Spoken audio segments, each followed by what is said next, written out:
Breaking news out of Los Angeles. The Chargers have just made some big roster decisions that could shape their Week 1 lineup. From key injuries to surprising roster moves, there's a lot happening behind the scenes. And trust me, you'll want to hear every detail. Let's dive straight into it. The Chargers continue to shake things up as the season opener gets closer. First off, running back Najee Harris is officially trending toward being ready for Week 1. That's right. He was not placed on the reserve or NFI list, which means all signs point to him suiting up when the games begin. With just 10 days until kickoff, that's huge news for an offense that needs his presence on the field. But while that's a big boost, there's also some tough news. Long snapper Junior Colson has been placed on IR, and this one caught a lot of fans by surprise. For many, it's disappointing because Colson showed real promise, but availability has been the biggest concern. Unfortunately, he just hasn't been able to stay on the field, and that's a major setback for the special teams unit. Before we get into the rest of today's breaking updates, a quick reminder. If you love getting the latest Chargers news fast and unfiltered, make sure you hit that subscribe button, drop a like, and don't forget to ring the bell icon so you never miss an update. All right, let's move on to the new developments. Now here's where things start to get really interesting. Some of the roster cuts were expected, but others, they definitely turned heads. One of the most surprising names was veteran safety Tony Jefferson. Many thought his experience would guarantee him a spot, but instead the Chargers let him go. To be fair, he's landed back on the practice squad, but still, that move raised plenty of eyebrows. Then came Branson Taylor, a sixth-round pick who many believed was safe simply because of how thin the Chargers are along the offensive line. But despite that need, Taylor didn't make the cut. That shocked a lot of people, considering draft capital usually buys you more time to prove yourself. And of course, seventh-rounder Bridges didn't survive either.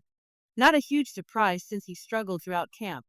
But Taylor's release was the real curveball. So how did the Chargers respond? By swinging a trade. They picked up offensive tackle Austin Deculus from the Houston Texans, a 2022 sixth-round pick who adds depth and experience to a position that badly needs stability. The Texans have been wheeling and dealing all offseason, and this was just another example. For the Chargers, though, it might turn out to be a very necessary move. Austin Deculus really fits the mold of a classic fringe player, the kind of guy teams are willing to cut loose, but still has just enough value for another franchise to take a chance. That's exactly what happened here.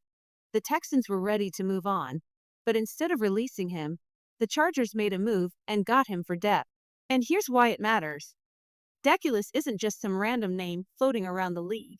He's logged snaps with the Jets, Saints, and Texans, and he's even suited up in both regular season and postseason games. Add in his college pedigree as a battle-tested lineman at LSU, and you realize this isn't just a throwaway player. He's got real experience that can pay off immediately. For the Chargers, this trade comes at the perfect time. With roster cutdowns thinning the depth chart and Rashawn Slater's absence looming large, they couldn't afford to head into the season dangerously thin at tackle.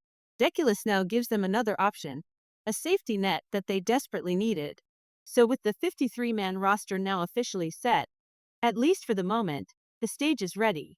Week 1, Friday night, the Chargers take on the Kansas City Chiefs. All eyes will be on Justin Herbert leading this offense.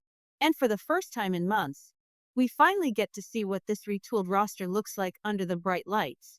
One of the bigger shocks came in the backfield, but at the end of the day, the Chargers running back room looks solid. Najee Harris may have had questions swirling around him this offseason, but let's not forget, he's a proven 1,000-yard rusher. If he's healthy, this offense already has a reliable weapon ready to go. The wide receiver group also feels fresh and exciting. Keenan Allen returns as the leader, but now he's joined by Trey Harris, Kendra Lambert-Smith, and rookie standout Ladd McConkey. Think about that for a second. If someone had told you 6 months ago this would be the receiving core, you'd probably raise an eyebrow. But now, it looks like one of the more balanced and intriguing units in the AFC. A mix of veteran presence and young talent gives Justin Herbert plenty of options. At tight end, the Chargers are rolling with Aaron Gadsden and Tucker Fisk, both of whom impressed enough in camp to carve out a spot. Neither is a superstar yet, but they bring versatility and depth to the offense. On defense, veterans and youth are coming together in an interesting way. Callum Mack is back for what could be his final run in powder blue, and fans are hoping he has one more explosive season left in him. Meanwhile, Tuli Tuipulotu continues his rise and looks ready to take on a bigger role. At linebacker, the coaching staff made a bold call with Marlow Wax. Earlier in the offseason, there was speculation he might be on the bubble, but with Junior Colson sidelined on IR, Wax now steps in as an important piece of this defense. And then there's the secondary, loaded with names, depth, and plenty of competition. The final roster shows the Chargers aren't just patching holes. They're trying to build a complete unit that can keep pace in a division filled with elite quarterbacks. One of the most encouraging stories of camp has to be Nico Reed making the roster. His strong preseason left little doubt, and now it's official, he's earned his spot.